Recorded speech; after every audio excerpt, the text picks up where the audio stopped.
एक समय की बात है, एक गांव में एक बुद्धिमान बकरी रहती थी। वह बकरी बहुत ही समझदार थी और गांव के सभी लोग उसे बहुत पसंद करते थे। उसकी सलाह को सभी मानते थे और उसकी बातों में समझ आता था। गांव में एक दिन बड़ा मेला लगा था। बहुत से लोग उस मेले में भाग ले रहे थे।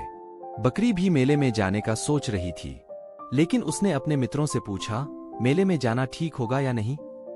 उसके मित्रों ने कहा, हाँ बकरी, आपको मेले में जाना चाहिए।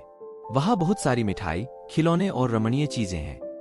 बकरी ने उनकी सलाह को मान लिया और मेले के लिए रवाना हो गई। मेले में वह बहुत खुश थी और बहुत सारी खुशियां मना रही थी। वह एक खिलौने की दुकान पर पहुंची और अपने बच्चों के लिए खिलौने खरीदने लगी।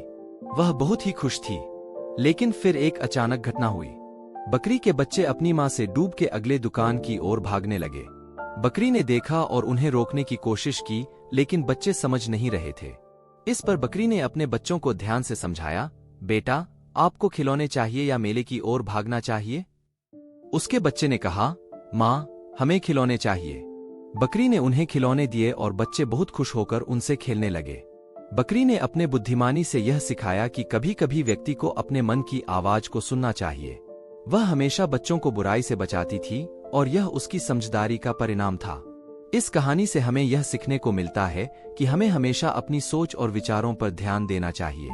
बुद्धिमानी से निर्णय लेने से हमें जीवन में सफलता मिलती है। बकरी ने अपनी बुद्धिमानी से सबको सिखाया कि सही और गलत की पहचान करना कितना महत्वपूर्ण है।